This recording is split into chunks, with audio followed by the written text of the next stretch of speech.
Just gotta start by saying I'm really sorry. I don't have any cupcakes today. I know, man. So You know what's funny is after you said where it was, yeah, we're talking about Molly's Cupcakes, by the way. which is if you're in Iowa City or in Woodfield Mall, it's delicious. Still there. Oh yeah, there's one in New York too, I think. So when you told me where it was Des over Moines. there by the Mediterranean restaurant. Bingo, yeah, Olive Tree. Yeah, I've been there.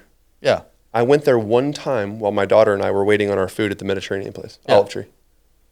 And it was awesome. the cupcakes. Yeah. Yeah, they're fantastic. Yeah. Yeah, It's they're too great. bad that it closed. Nothing can survive in that location.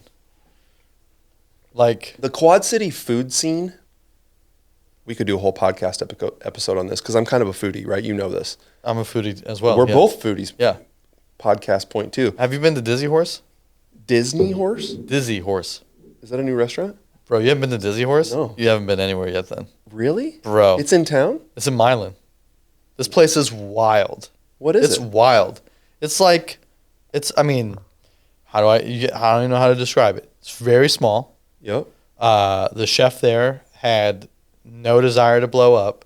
He just wanted to run a simple one-man kitchen, have a bar, and next thing you know, there's people traveling from an hour plus away What? to eat there. And I don't know about this place? Dude, I'm going tonight. I may leave this podcast right. and go there. let's do it. So they open at 4. They're open at 4 tonight. And what he does is that he often sells out of food. Mm-hmm. So you really got to follow him on Facebook to see when he's actually going to be open. And, Wow. And so because it's so hot out, he's like, listen, I'm not running the kitchen tomorrow night. That's what he posted last night. I'm not running the kitchen, but I'm going to smoke a bunch of meat tonight, and we're going to do a taco bar. So you can come, get a drink, and you can have... And they're like well done. I mean, like they're... Oh, yeah. Dude, his brisket, fantastic. Drunken noodles, fantastic. And it's called what? Dizzy Horse. Dude, his meatloaf grilled cheese sandwich will blow your mind. It doesn't even make sense. Wow. Yeah. Now I'm pumped, man. I got to go. Yeah, so it's brisket tacos, Chipotle chicken tacos, and pulled pork tacos tonight. That's your 3 options. Yeah. Yeah, so like Tuesday night is to-go night, and so it's always just like limited menu, 4 things, whatever he wants to do. And You get it and go. you can eat there too, but like it's like there's bar seating, and then there's like 2 tables like this with couches around it that you can sit at inside. Fascinating. And then he built a patio outside that has a few tables. Yeah. That's pretty awesome. Yeah. But I'm you gonna like check that out. sit on a couch and No, but the Quad City food scene, it's a so, yeah. bummer going to Chicago and then coming back here. I don't feel like it's as much of a bummer as it used to be. Oh my gosh, the food. I was just there in Chicago. Every other corner, man, is a restaurant that looks intriguing, and you go in and it's always awesome. Yeah, but they closed down too, man. They have a hard time making it. But I feel like 15 years ago, it was way more depressing than it is today. Like I feel like we have a lot better options than we did. It's definitely improved. Yeah. Where did you go to in Chicago? Where did I go this time? We went to Little Goat Diner for breakfast. Sure. That's always a big. Yep. I love that place for breakfast. Where else did we go to dinner? Have you been to Lou Mitchell's? No. Bro, that's an iconic Chicago breakfast spot. Oh, it's a breakfast spot. Yeah, down on Jackson, Yeah. right across from Union Square. Like, iconic. Mm. Like, you'll have a line out the door sometimes for that spot, and they give you a little box of Milk Duds. That's their thing. Someone just told me about this. Oh, Yeah. a guy in my church told me to go there. Yeah, and said they give Milk Duds. Yeah, that's the spot. And they do all their bread and all that fresh baked in house. That's and, funny. It was yeah. Jim Micklea. Hey, if you're watching, Jim, I think Shout he told out. my parents, and we didn't go. We didn't listen. We should have listened to Jim. You should have listened to Jim. You should have listened to Lou's Jim. is the spot. Yeah. Okay, anyway, so you went to Little Goat. No, well, my main point. Let's not get Yeah. off track here. My main point. The main point is I want to know where you ate at. That's what I'm I interested don't in. remember. Okay, great. But my point about Chicago food, if there's one thing I learned when I opened Milltown Coffee, it's that it's really difficult to open good restaurants in the Quad Cities because of your food sources. Interesting. Okay. So vendors, like Chicago restaurants, have huge access to a ton of different vendors, Right. tons of different. Like people don't realize to make really good food, Right. like the work that Monarch and Half Nelson have to put in to go source these products that are going in their food. Yeah. It is work. Right. It is process. Yep. And it's expensive. And so you can get it cheaper, more accessible when you're in a big city, Yeah. which is why you have so much better options. And I think you can charge more there and get away with it. But Yeah. I think you got to really have a reasonable price in the Quad Cities to be long lasting, to be enduring. So, which I think, for Monarch was so brilliant for them to have such a scaled menu. Mm-hmm. Like, I thought when I saw that, I was like, this is really going to work out well in the Quad Cities. Yeah. Because you can run the gamut here in terms of. And their location. I mean, I think they really do well because their location. And they have high visibility. And, yeah. It's right there in Bettendorf. Right. Everyone with money, you know what I mean? But here's an idea I've always had. Okay. For a podcast or a Facebook page in the Quad Cities. Someone's going to hear this and steal it. But I've always wanted to do like a crowd-sourced, crowd-voted, maybe crowdsourced isn't the right word. Okay. Hey, everybody out there, get on this Facebook page. What is your favorite dish in the Quad Cities? Okay. Everyone posts, you take the top 10 dishes.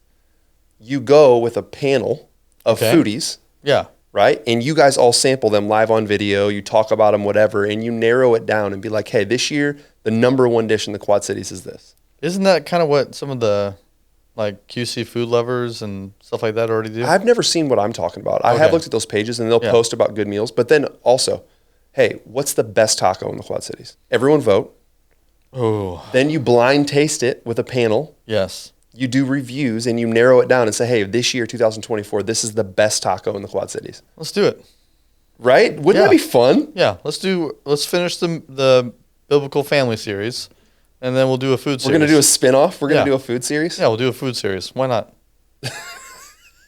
I love it. We can do whatever we want. Yeah, we're disformed, dude. We can do whatever we want. We're not going to stay on topic. It's all fair game. Yeah.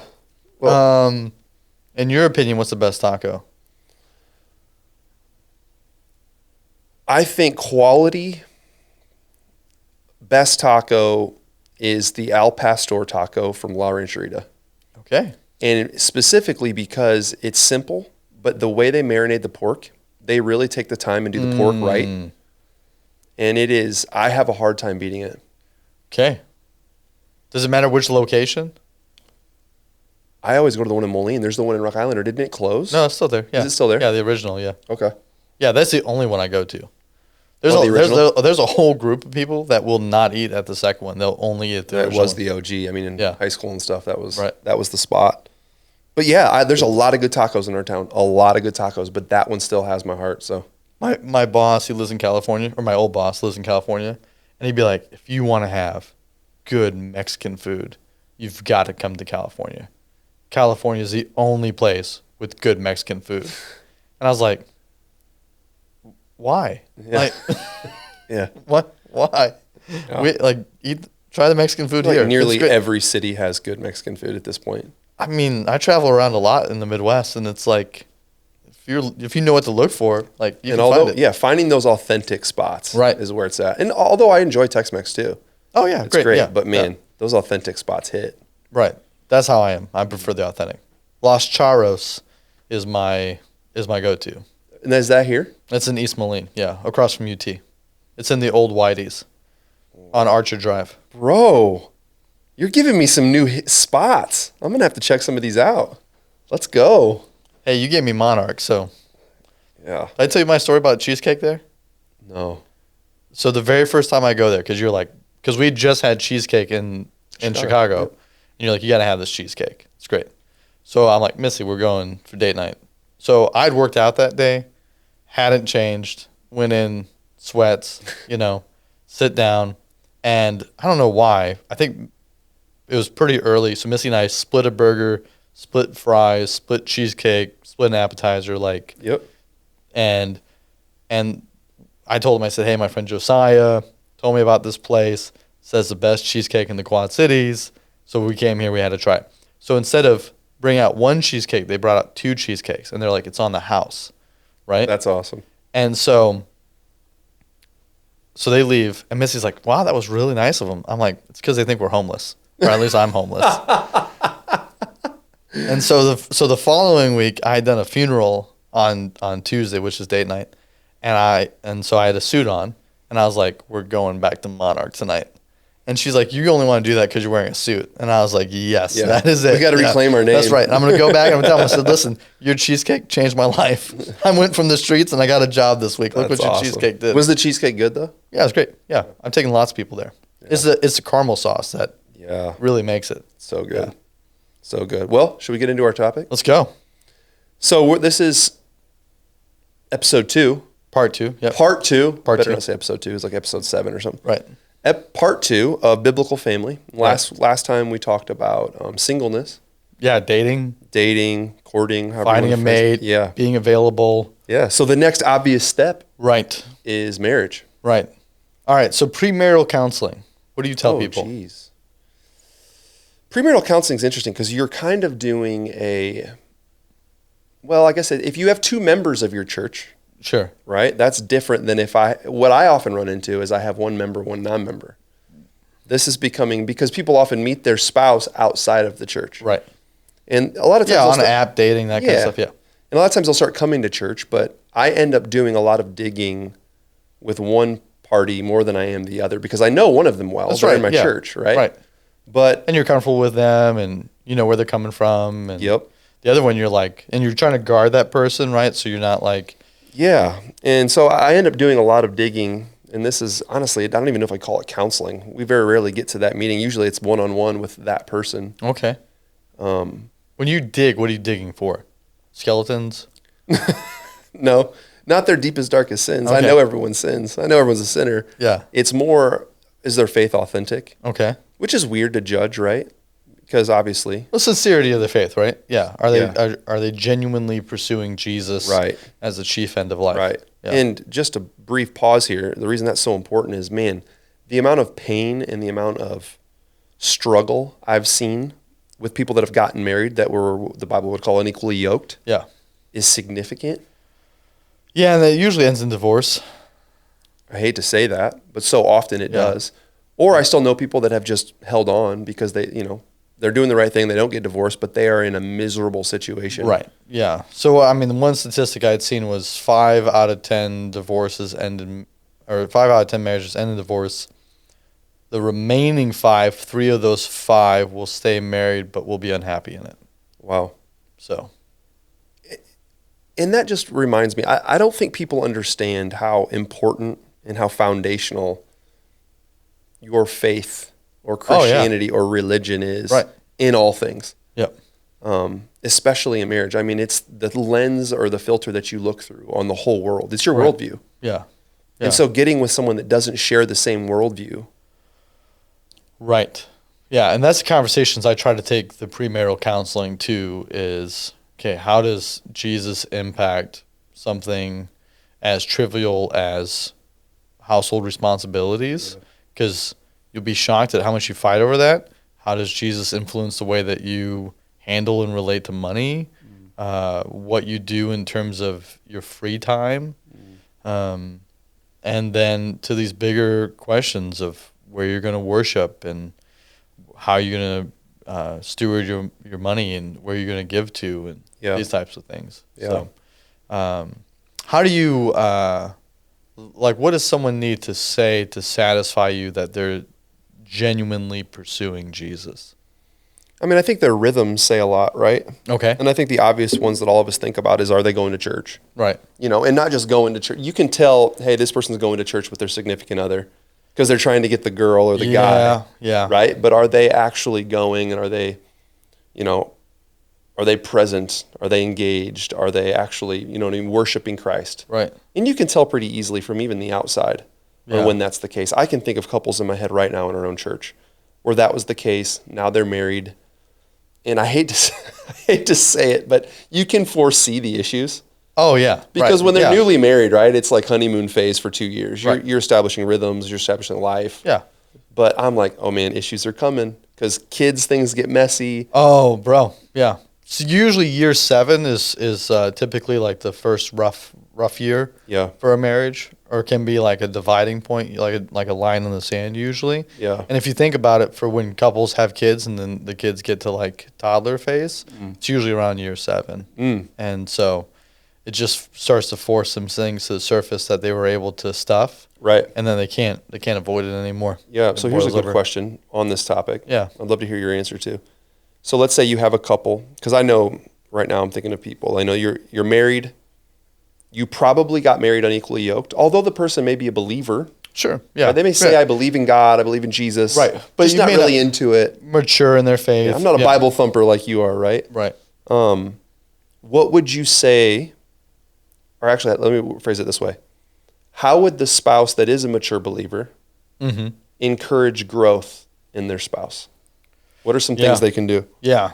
So I think prayer is the number one thing. When you look at marriages that last and marriages that have kids who end up following Jesus, there's a strong trend line that they pray together. And so that's really important. Pray together or pray for them? Pray together. Okay. Yeah, pray Specifically pray together. Yes. Yep. But what if you have the one that's like, this is awkward and weird, right? Like what? Yeah. I mean, I think for anything to be healthy in life, you have to embrace the awkward. I would agree with you, but I'm telling you right now that I can think of people in head, they're like, I don't want to do that. That's weird. And I go, well, like, it's going to be weird when you're sleeping in separate rooms. Like, it's going to be weird when you're in different floors of the house and the kids are 16 and they're like, your go between because you don't talk to each other anymore and you talk through the kid. Like, that'll be weird. Yeah. So like, if it's going to be weird, like, pick your weird. Yeah. And I think. All right. So pray together. Yeah. So pray together. I think for most people, the spiritual formation in their life is going to happen by the people they're around. So do your very best to bring godly people around them. Yeah. And I think that's going to make a world of difference. Yeah. And particularly, I mean, in most cases, I think we'd be fair to say that the woman is the one who's more spiritually mature than the men. I'm not sure about the situations you're thinking about. That seems to be most cases. Yeah. But I would say that's, seems to be the majority of the cases. And it's like. Which that could spur on a whole nother conversation. But. Men are challenged by men. And so if you bring godly men around the guy, like, that's beneficial. I think men tend to be do better in environments that push them, But also, I mean, you've heard the statistic. It went crazy a couple of years ago that when a husband comes to faith, 93% of the time, right. The woman comes to faith as well. Yeah. And I don't know if that statistic's true. I was going to use it in a sermon, and I went to find the statistic. Can't find it. Like, I'm not sure. I think I don't know if they made it up. Well, there's lots of made up statistics out there, yeah. But I've been funny about when I post statistics, I at least have the reference in my notes because someone's going to ask, where did you get that? Oh, bro, when I look up sermon illustrations, I always have to fact check them because I've been burned by it. Right. Right. But anyway, despite that. Yeah, so, and again, I think if you have a couple and we're talking about neither one of them being a believer, I do think it's more likely for the whole family to come to faith if the man comes to faith. That's what I was going to say. Observationally, oh my gosh. Yeah. It's nearly every time. Right. If the husband's like, I'm going to get into this, the woman is following right behind. Right, the kids follow and all that. Yeah. If the wife comes and the kids come, and then sometimes the husband comes. Sometimes. Sometimes, And, but I think what happens is the wife gets invested and then the man doesn't. So let's play this out then. So I think you bring like, hey, we're hosting tonight, and I'm bringing godly guys over who's going to challenge this guy. Yeah. I think that's the best thing to do. The second best thing to do. Yeah. Okay, so let's keep going with the scenario because I think this is a really important one. When you have the woman that's coming to church, the man is standoffish, not really interested. Paul does have that passage about winning your husband over. Yeah. And I think it says pure and gentle conduct, if I remember right. Is that right? I mean, how do you see that playing out practically? Pure and gentle conduct? Yeah. Can you give me practical examples of he's at home, he's grumpy, he has nothing to do with Christianity. Yeah. She's walking in the faith. She's wanting to win him over. Yeah. Right? What does that look like practically? I'm trying to think. I'm thinking of a few couples where this has happened. And I'm going back a few years. So I'm trying to remember some of the specifics of how it played out for these women.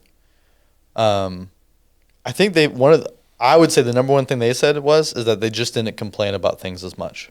So they weren't the naggy wife. That's it. Yeah. Yeah. Because they felt like I have to chew on his ear to get him to do something. Yeah. Or if I think if to do something, or if he's doing something I don't like, then I chew on him, right? And then they had a peace about them where they came to a point where they went, it's not my job to change him. This is God's work. Yeah. And so they just relented that burden they felt to change their spouse. And that in their relationship caused less tension, which caused the man to go, "Oh, you're different. You're easier to be around." Like Yeah, that's good. I don't feel like the conversations end in these intense exchanges. I don't feel like I'm always in the red now. Yeah, like So- if you're a man and you're outside and you're constantly feeling like you're in trouble, or I'm Bro. disappointing my wife all the time because I'm never going to church. I'm not sure that's going to be the tool to win Yeah. him over. That's the number one conversation I have with couples when it's marriage counseling. So if we're not premarital counseling, but marriage counseling is that your marriage will not thrive if your husband's always in the red. That's good. If they make 40 withdrawals or 40 deposits and they know one withdrawal is going to put them back in the red again, your marriage can't survive. But how do you? Okay, so I'm Does just that make sense? 100%. Yeah. And I want to keep going on that. Like, how do you then practically? Because I can think of husbands where, I mean, they're not living according to the Bible, right? They're living outside. They may be drinking a lot. Yeah. Their attitude, they're cursing around the children. Yeah. They're chasing idols, whatever that may be. Sure. And it's grieving you as a wife, Right. and as a mother, Right. right? Now, you don't want him to live in the red because that's not going to win him. Right. But how do you also stand your ground for your home?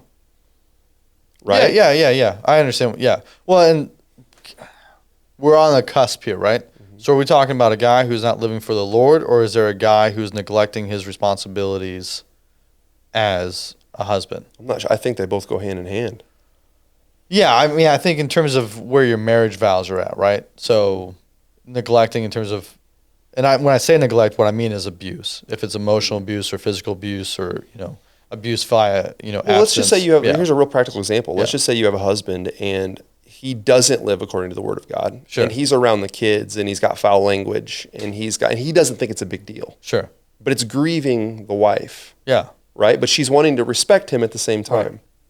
Yeah, so I think this is where it comes down to how you ask makes a world of difference, right? And we often talk about the fact that Ooh, this is good. how men use tone with women matters, but I think especially perhaps more now than ever, tone with men matters just as much as well. And so there's a way to ask someone to do something that models and demonstrates respect, and there's a way to ask that is demeaning or demanding. Well, would it model another word that we'd find in the scriptures that our culture doesn't like to say, but the Bible relentlessly says it? Submissiveness? Oh, yeah, I think so. Yeah. I mean, I don't have a problem with submissiveness, I guess. Well, but I think women that hear that immediately cringe, right? Yeah, but why do they cringe? Because they think of domineering, right? Iron yeah. fisting. Right. But I think, Well, because there is a history of a portion of the church historically using submissiveness as permission for abuse. Yep. Right? So, Yep. that is a real thing. And so while I think we still need to preach the word as it is, we need to make sure that we are explicit in what we mean by submissive. but I think that it is a tool in the tool chest of a woman Yeah, absolutely. with her husband. Yeah. And I wish that's what so many women in my church, I want them to understand. Listen, it doesn't mean that I'm going to go do everything that my husband says. Like that's abuse, right? Right. You're not a doormat. It's not to be walked over. Right. Not to be disrespected. That's not what it is. But you're really playing on the way that God made him. Well, it's if the man is the head of the household, right? Then, and this is where who wrote the book Love and Respect? I was going to bring that up earlier. Yeah. Yeah. So I mean, I think the submissiveness and respectfulness. I think I'm probably using those almost interchangeably in how I think about it. Yeah. But again, it's a tool in the tool chest to go to your husband if you don't like something he's doing and you think he's wrong. In fact, you may know he's wrong biblically. Sure. How do you tell him in a way that makes him still feel respected? Yeah, and I think this is always winsome, right? I mean, when we think about Paul being imprisoned in Caesarea and he's being addressed by, Felix and Festus and Agrippa, he speaks to them in a respectful way, right? Even though it's unjust, his imprisonment, even though he had done nothing wrong in Jerusalem, he still speaks to them with respect. Even though he knows that the real king is Jesus, right? I mean, all of this, but he still models a respectful tone to the person in authority. Yep. And so I think for some, it's like, well, you want a biblical home, so the biblical mandate is that the man is the head of the household, and so have respect. And should the man have respect for you too? 100%, right? Yep. It's not to only go one direction. That's not it, right? Because, I mean, this is, all right, so this is my passage that I take couples to when we're talking about this. And this is the way I describe it. So in Ephesians 5, right, it says, Ephesians 5:22, it says, wives, submit to your husbands as to the Lord. For the husband is the head of the wife as Christ is the head of the church. Drop down to verse 25. Husbands, love your wives just as Christ loved the church and gave himself for her to make her holy, cleansing her with the washing of water by the word. And I go, listen, husband, you pay attention to verse 25. Mm-hmm. Don't worry about verse 22. Because when you get to heaven, you're not going to be able to go before the judge of the universe and go, I didn't do verse 25 because my wife didn't do verse 22. You don't get to. Yeah. And wife, pay attention to verse 22, not to verse 25. Because I don't think that you'll get to go to heaven and go, I didn't do verse 22 because my husband didn't do verse 25. Right? So don't get trapped in the blame game. Like, be accountable for what you're accountable to. That's it. So I may have minor, I don't know if I'd call it pushback. Oh, good. Go for it. Yeah, pushback. Maybe we got one of those fun points of tension here. Yeah. So one of the ways that I understand head of the house is that the man has responsibility for the sins of the house. Okay. Not in the sense that he's responsible in judgment day. Okay. But he's responsible in terms of like, hey, I lead this home spiritually. Okay. If my kids are doing this, I take responsibility. If my wife's doing this, I take responsibility. And okay, and so in terms of how you would, so when I hear that passage, let me elaborate. Yeah, that's what I'm looking for. I think if I'm a man and I'm the spiritual head of my house and my wife is being domineering, naggy, she's not fulfilling her role of being submissive. Yeah. I think I do have a responsibility to confront that. That doesn't mean, again, and this is where abuse comes in. Yeah. That doesn't mean like, oh, I'm going to be more aggressive than you and I'm going to domineer you. Yeah. But I do think there's a responsibility put on the man to address it. I think my point is that there's mutual accountability in a marriage, and that when couples fall in the trap of saying, I'm not going to do my part until you do your part, that's when marriages don't work. Yeah. And so if you focus on loving your wife as Christ loves the church, which is sacrificial, then you will do well. And if wives submit to their husbands, and by submit, I think that's where respect and so forth and gentleness comes in. If you focus on that, good things are going to flow out of that. Yeah. Don't you find it fascinating that Paul didn't say, hey, men, here's how you win your wives? It's I mean, well, he didn't have any experience, you know. I mean, that's the ups. I mean, right. But isn't that fascinating that God in his sovereign plan of the word of God only put in, hey, here's how to win your dweeb of a husband that won't pay attention to me. Right. But didn't say anything. Because when the man is, I think that the women so often, by nature, fall into alignment. You know what I mean? Right. That's just fascinating to me. Yeah. Do you want never mind. We'll go there next time. Never mind. All right. Okay, so let's talk about this. Okay. All right, so just real quick, for you and D, you've had significant spiritual growth since getting married. And how would you see how the fruit of that has played out in your marriage?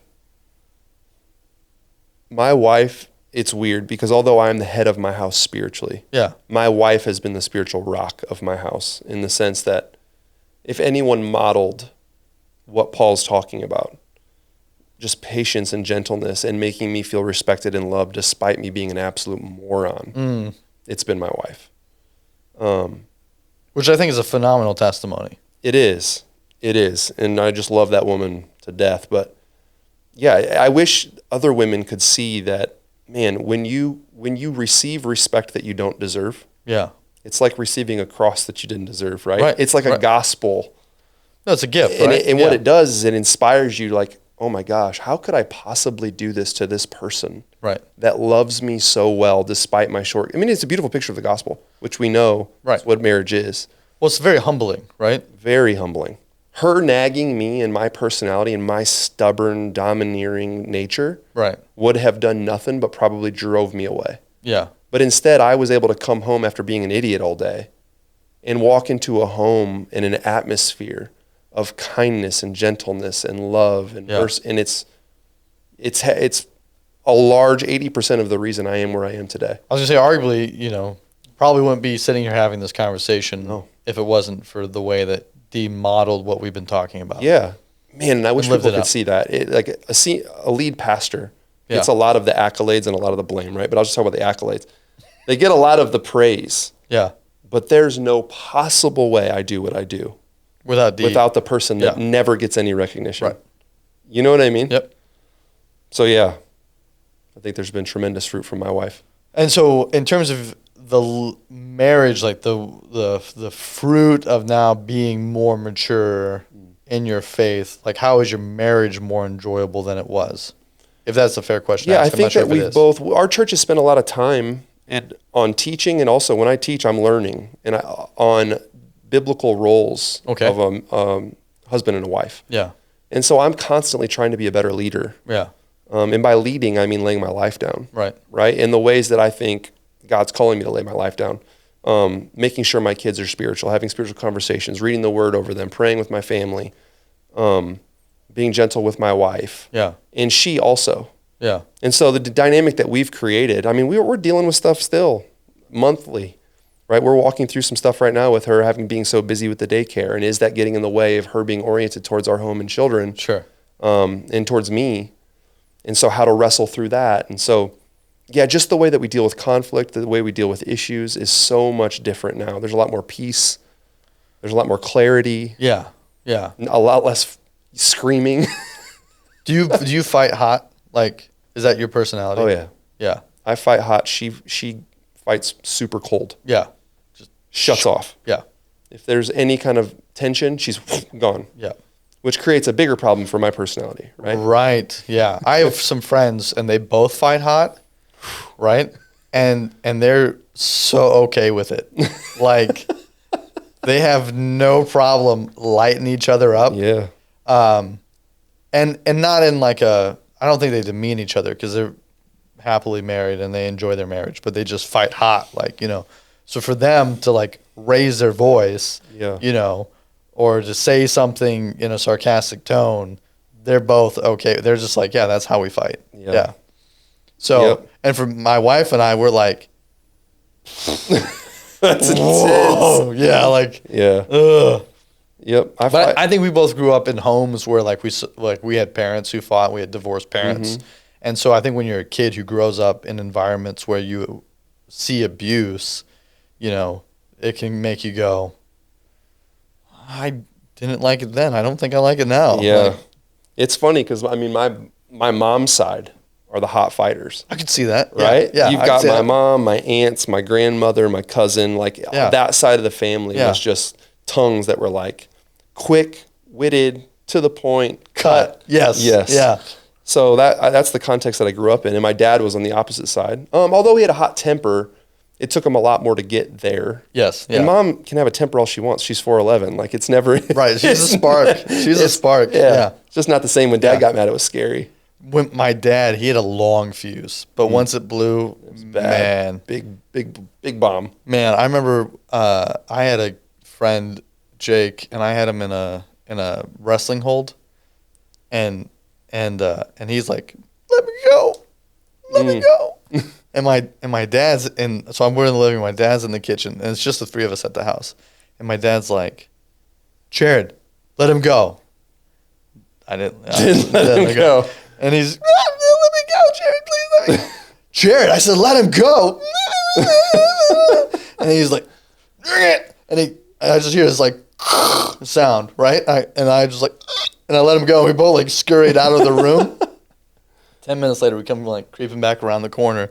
Here's my dad. He had been doing the dishes, and he'd blown out the cabinet by putting his foot through it. And then 10 minutes later, he's down there, and he's got wood glue and he's gluing it back Oh together. my gosh. Yeah. That's a good picture of your dad, huh? That was Long fuse, big blow up, boom. back down. And then back down again and just fixing it, you know? Yeah. I watched that guy, man, he was so mad one time. One of those like plastic lawn chairs. Yeah. You know, that's like, they're like lowered to the ground and kind of like with that slope back, you know? Yep. They're kind of like these chairs, only the plastic ones. One kick blew the whole thing up. Like 50 pieces. It looked like a bomb went off in that chair. He was so mad that day. And that thing just went, and then went, and I went, how do you break a chair like that? That's awesome. Raining plastic. So, yeah, I had to watch that myself because I think I have probably the same propensity. But do you? Yeah. Long fuse, but you can blow it? I've never seen you blow your fuse. I don't think I ever have. I think it's possible. Yeah. Oh my gosh. Yeah. You never have, but it's possible? Yeah, not like he did, you know. Like I don't think I've never. You've never had a blow up with your wife? No. I use. You guys feel like two peaceable people.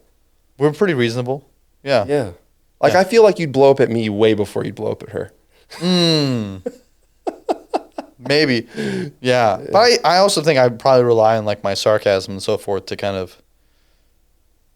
That's like the simmer, like it like releases some steam out before I get to that blow up. Yeah. Like I'm going to make a joke right now that's 80% serious. Yes. And wife, you need to hear it so it doesn't get to. That's right. Yeah. Okay. So that's your guys' kind of dynamic. I think so. Yeah. See, I'm just right to it. Right.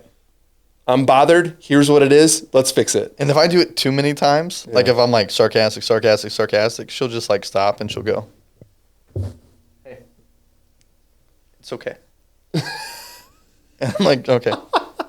That's it. That's the whole thing. Oh that's my the gosh. fight. Your guys' fights are boring. Yeah, that's it. They're holy, but they're boring. It's pretty boring. Yeah, it's pretty boring. She's just like, hey, it's okay. That's funny.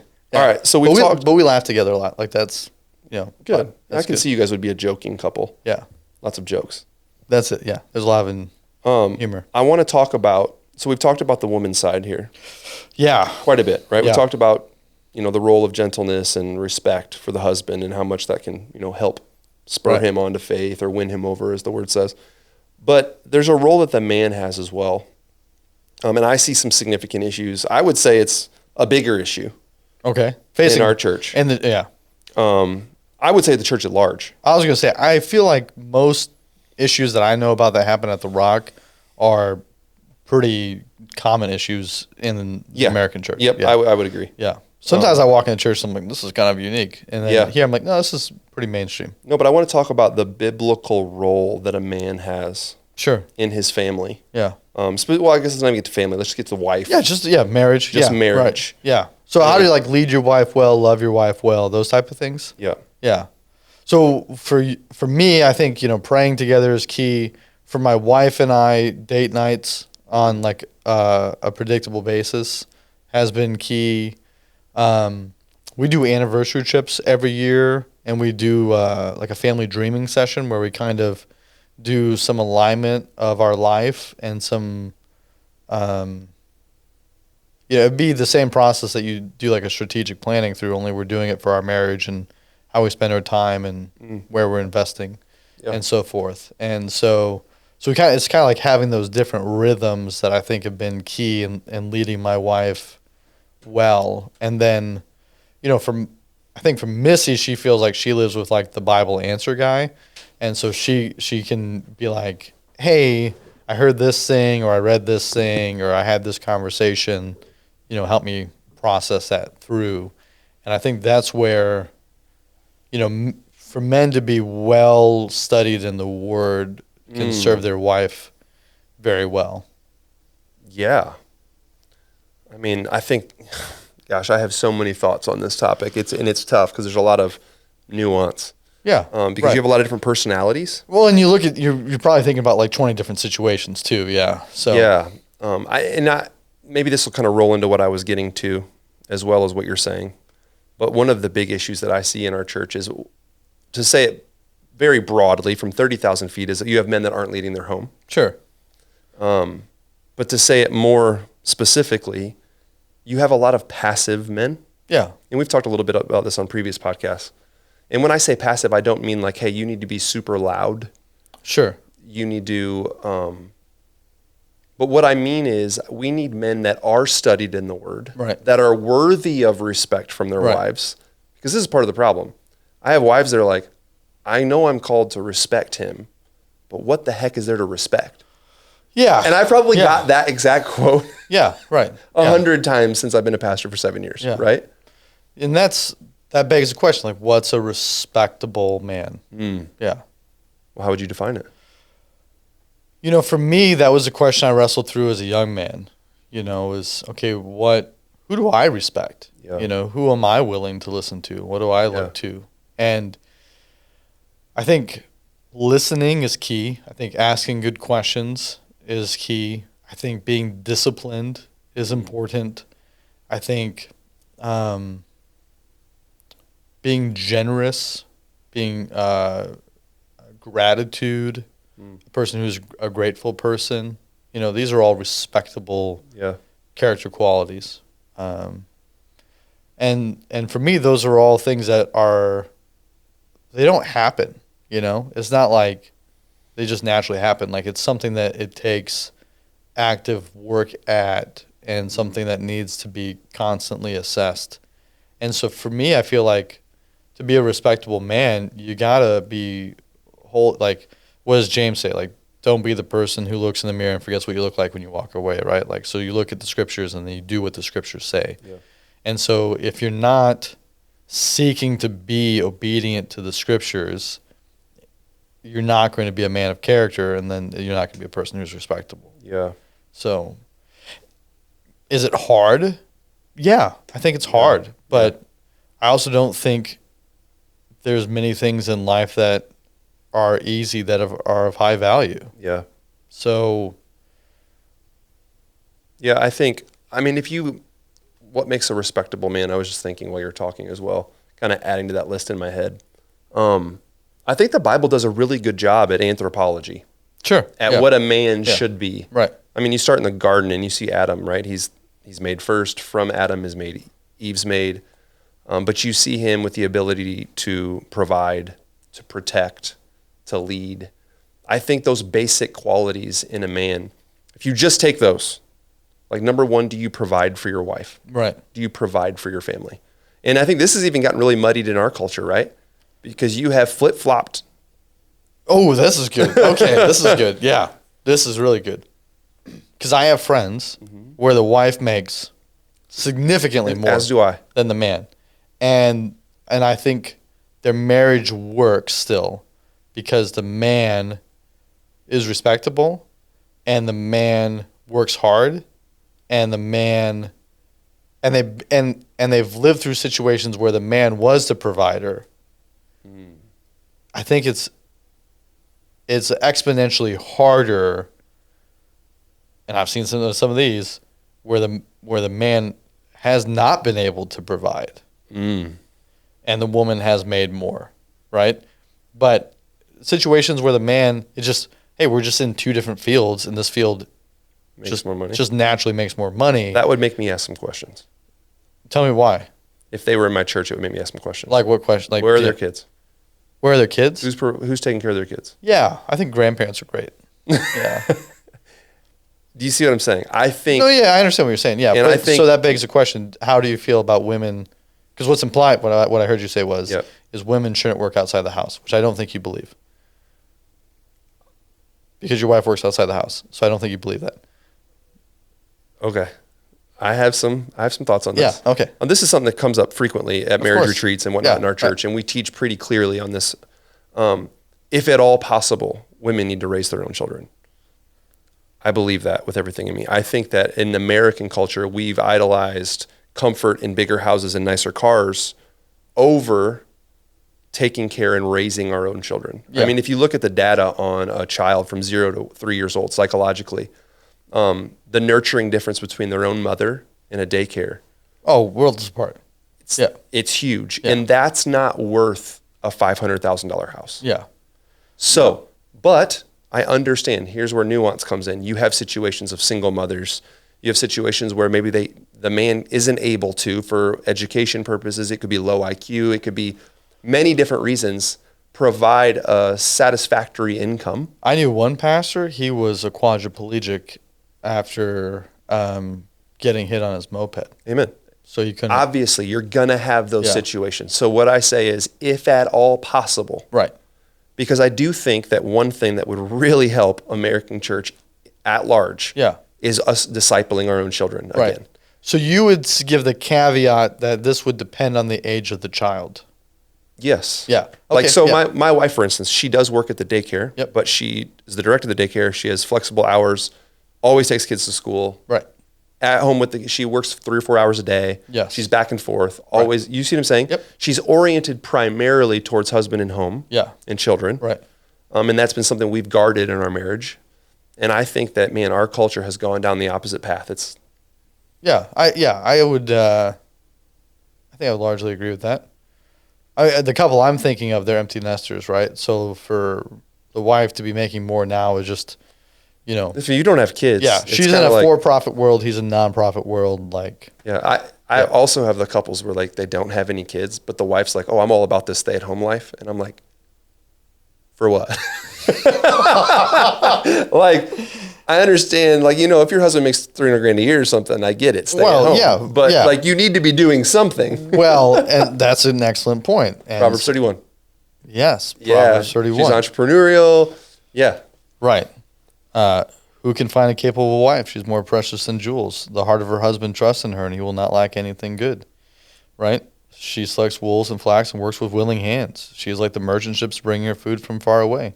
She rises while it is still night and provides food for her household and portions for her female servants. She evaluates a field and buys it. She plants a vineyard with her earnings. Yeah, 100%. Right? And I think, listen, I'm going to be careful when I say this. No, I'm not. The most mature, the most mature. Listen, it's my job to be careful. Yeah. It's your job to be reckless. The most mature biblical women I know Yeah. typically stayed at home, typically raised their own kids, and also had a ton of other things going on. Right. They were working in the ministry. They were entrepreneurial. They were running Right. things from their house. You see what I'm saying? Yeah. It was a picture of the Proverbs 31 woman. Right. But I don't want to we went way off track there for a minute, but we were talking about men and we went back to women. But What a bunch of sexist pigs. I know, right? We are Oh my pigs. gosh. But men, Yeah. first thing on being a respectable man. Well, you're talking about providing. So that was one Yeah, quality. do you right. provide? Yeah. Right? Yeah, man. And for me, I guess, shame on me, but for me, it's like, that's like a presupposition. Like that's so. But and you're right. You're totally right. Man, I can list 30 names in my church. that it should be explicit. I completely Well, agree. and part of that is, listen, if you meet someone that you respect, Yeah. like if you and I go meet a man that is the CEO of a large company in our city, Yeah. Christian or not, Right. guess what? He's going to have a certain gravitas to him Right. that you and I are both going to respect. Yes. Yeah. Okay. Right? Yeah. And so Yeah. I think that men, number one is, hey, are you disciplined? Are you growing? Right. Are you reading? Are you becoming valuable to contribute to society? Yes. Because God made you in the garden for this. Yeah. This is the part that, I lose sleep over this at night, bro. Is that I'm thinking, like young people I know. And by young, I mean, young millennials, Gen Z, like that. So college age to 30. Yeah. And I'm going, why is there not something inside of you that's going, I should make the world a better place with the time that I have? Yeah. Like, even before I came to faith, that part was still That was there. in me, like a recognition of the world already has enough bad people. The world already has enough jealous people. The world has enough envious people, cruel people. Like, there's already enough of those. Yep. Like, the world would benefit from people who are kind and who are doing things for others. Like, that was in me even before coming to faith. Yeah. And Because those are respectable men. yeah, so it's just like and so I'm just like, even from like a general revelation standpoint, like why is that not in Yeah.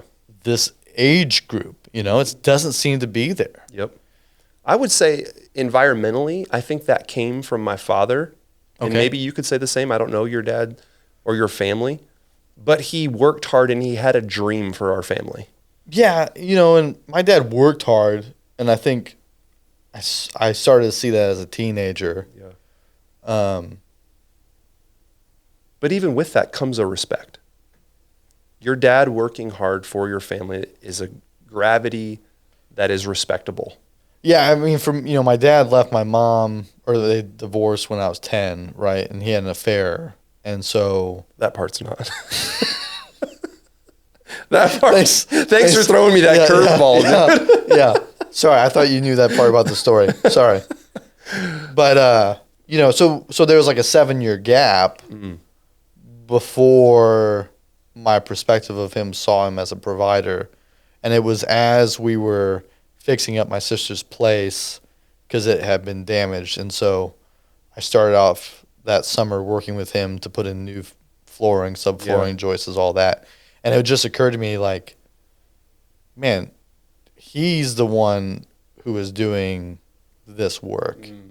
And he doesn't have to, he could just be like, well, listen, you're an adult, you're on your own, but that wasn't, who my dad was in that respect. So so working hard. Yeah, working hard. Brings providing. gravity. Okay. Yep.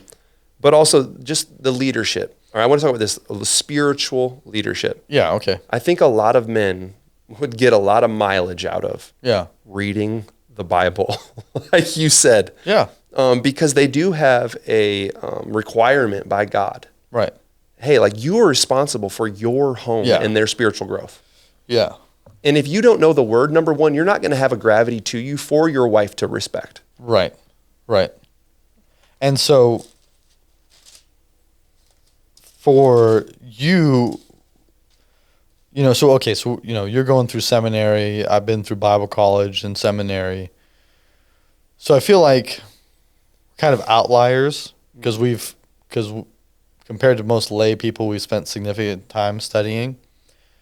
And so tell me how this sounds to you. My thing has always been, if you really want to get serious in the word, you should go do a Bible program. Like, go do a certificate. Like, go spend a year where you're doing Old Testament survey, New Testament survey, introduction to systematic theology. Like, it's so easy. It's so accessible. And I know a lot of, like, Moody's been doing a correspondence course since 1903, I believe. 1903. And this is, like, guys who are serious in the word at the lay level, all throughout the 20th century, they got serious because at some point they did something like that. And so for me, I feel like there's no reason not to. Like, it's just so accessible now with the internet to get some type of Bible training. Like, Masters does it for free. You can take a lot of Masters courses for free. Like, I feel like that's a pipe dream. I would love it. You love it? If all my people did that. I feel like it's possible. I mean, think about how much time the dudes in your church spend on watching sports or golf or YouTubing, gaming, right? Yeah. And you sub that 30 minutes of that time with a Bible course every day. It's fun. Yes, of course. I think I agree with you. So easy. It's so attainable. But here's the thing. I think it's a high bar. It's a high bar. But I think it's an attainable bar. I think there should be somewhat of a disparagement between clergy and lay members. And I'm fine with that. And I think there should be. But I think you can also be serious about the Bible and not take systematic theology or Bible classes. But do you feel like you know a lot of guys who are serious in the word who haven't? Not a lot, but I know some. And I know that's a lot easier what they do. Let me finish this. Here, let me paint a picture. Paint me the picture. We have a guy, let's just pretend that he's not the smartest one in the bunch, okay? Doesn't love to read. Yep. But he knows and he's convicted about he needs to be a serious man of God and needs to lead his home spiritually. Sure. If that man took a year and memorized Colossians 3. Yeah. And came to church every week, heard sermons, right? If he did that and prayed with his wife, prayed with his family, that man would probably be more serious about the Bible and further along in his maturity and spiritual leadership in his home than 80% of the men I have in my church. Yeah, I think scripture memory is probably one of the most important disciplines that's the least practiced. Right. Yeah. And so it's like, do I need people to go take a bunch of biblical theology? you might not be the right brain for that. You could go take it if you want, but you see what I mean? Yeah, I mean, I don't know, man. I think a lot of that stuff's pretty accessible. I agree. I would love it. But do you hear my point though? Yeah, I think that's a bar. You know, the whole point of Moody Bible Institute, the whole point of it was to train Gap men and women. And so Moody believed that there needed to be people trained in the Bible who could stand between the pastors and the laity. That was it. It wasn't to train pastors. That's not why Moody started Moody. Yeah. He wanted to train Gap men and women. Yeah. That was it. And I think there's you can settle to not know the Bible.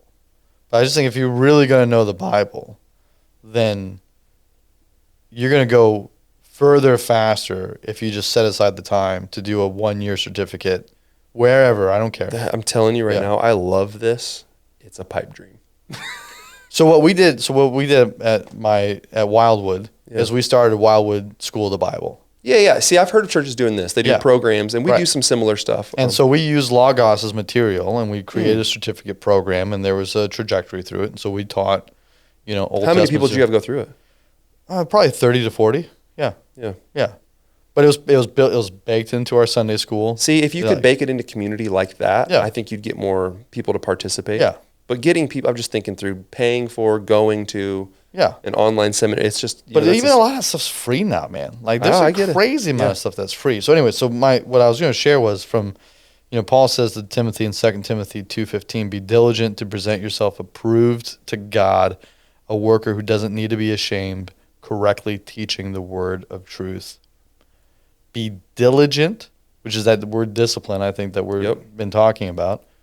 To present yourself approved to God, a worker who doesn't need to be ashamed, respectable, correctly teaching the word of truth, right? That I think is the bar, regardless, if you're going to lead your family well, that's the bar. Yeah, I would agree.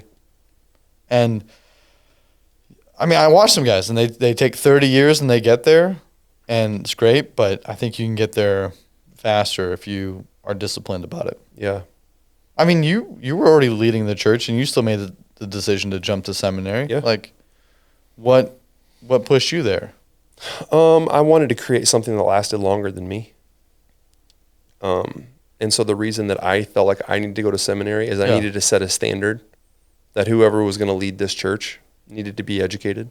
Yeah. Needed to understand the different beliefs out there about Christianity. The different denominations, the different world religions, the disciplines such as systematic theology, biblical theology, all those things. I thought it was crucial that the lead pastor have that. Yeah. And what do you feel like has already been the fruit of modeling the sacrifice of pursuing biblical education? The fruit of my own life? The fruit in the congregation. Oh, I mean, I just think I'm a better expositor of the word. And I think, I think that's everything. If we can get pastors that actually exposit scripture instead of topically preach and, eisegete the scriptures, like that's a big deal. Right. Because the transformation, we just preached through James. And I mean, our church has seen just tremendous fruit in the book of James. And I don't know that I would have been capable of doing it. I know that I wouldn't have been as capable of doing it the same way now that I would have then. Right. So, it's been tremendous. All right. So providing, being strong in the word, what else? Just to swing back, and this is the last thing I'll say, because I don't want to go too much on this, but the passivity thing, when I say that's a passionate topic for me because I see marriages with significant issues because men won't speak the truth in love. Okay. They become passive. They don't confront sin issues in their homes. They won't discipline their children. Yeah. They won't confront their wives on obvious sins. This has become a huge, and I think a lot of it is how do I say that word? Effeminization. Is that a word? It is now. The effeminization of our culture. Yeah. Okay. Has been like when we think of Christianity, we think of you need to be as kind and gentle as possible at the sacrifice of ever having an awkward conversation, ever having a disagreement, Right. ever having an argument. I sit in my quiet corner, I watch my TV show at night, and that's enough. Yeah. I love, you see what I'm Yeah. saying? I was having a conversation similar to this. I was training a group yesterday of church staff, and I said, we have this niceness problem where we think it's nice not to say something. Yes. And we have this oversimplified Christian ethic of love your neighbor, Yeah. which we equate then to niceness. And I said, the problem is that not saying something and still thinking it, and then going and saying it to somebody else and gossiping or grumbling or not stopping somebody from doing something that's harmful is actually not nice. Yeah. And I said, and we're pursuing Christ. That's the agreed upon. And we think niceness is the way to get there. But in reality, we're not pursuing Christ to the degree that we could be if we were speaking the truth in love. Amen.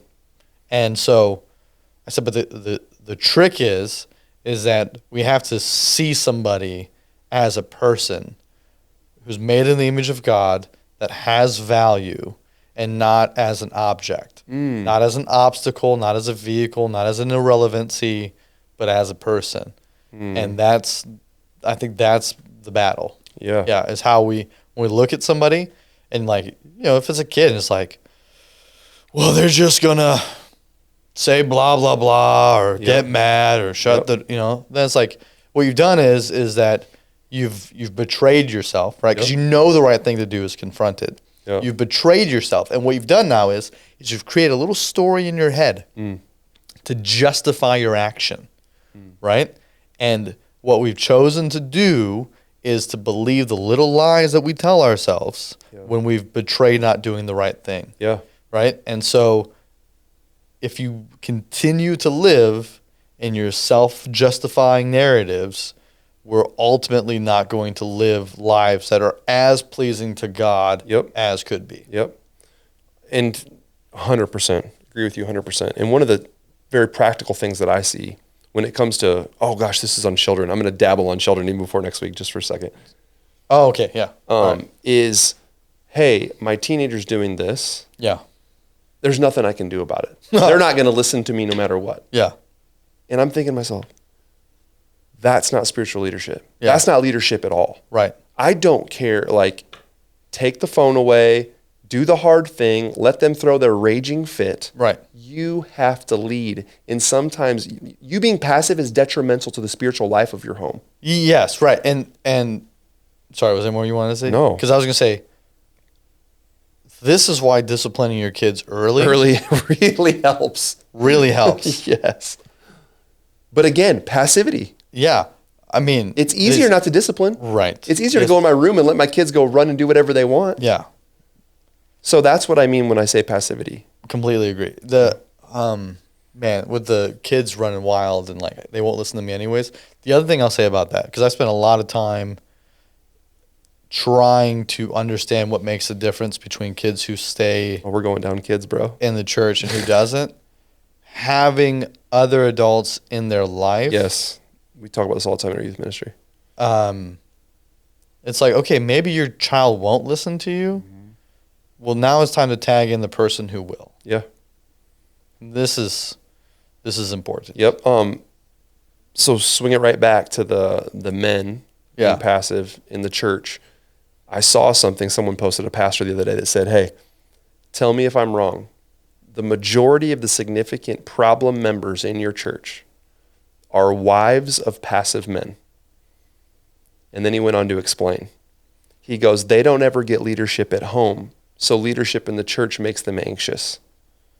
And they cast their anxiety on the leader. Can you blip out the name of who posted this? We'll just wait till we turn off the camera. No, I don't. Obviously, that's not always true. But I will tell you from observational experience that it is often true in my experience. Scenarios where, hey, I have a problem with Josiah and what he's doing here. Husband never speaks up, never gives his opinion. Yeah, there's so many stories I don't even want to tell of this. You're absolutely right. Right. Yeah, and I think it's uncomfortable. how right that is. Yeah. And so again, blame the women if you want, but really I think the buck falls on the men. 100%. Yeah. It's like if you stopped sucking at home, If my job as a pastor would be not as miserable. My mom would say, my 4'11", very sweet Southern mom would say, we need men to grow a pair. You know what? It's true. My mom has a joke. Whenever like one of us are being weak men, she shakes this. She goes like this. Stop it. That's Remember what the she movie? does? You remember the movie with the Tic Tacs? No. Anyway. What's the Tic Tac movie? It's Sandra Bullock movie where she's a cop. And anyway, there's a man that's acting like a woman and she starts shaking the Tic Tacs? Tic Tacs. Wow. That's what your mom does? Yeah. Wild. Yeah. Listen, men. Bro, I'm getting some Tic Tacs for the next episode. You need to start being men. It's a huge problem in our whole world.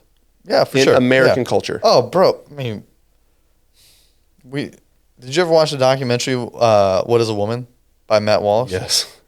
Oh my gosh. Yes. We got problems. Yes. Dude, that would be another fun podcast is to do like reaction videos to other videos.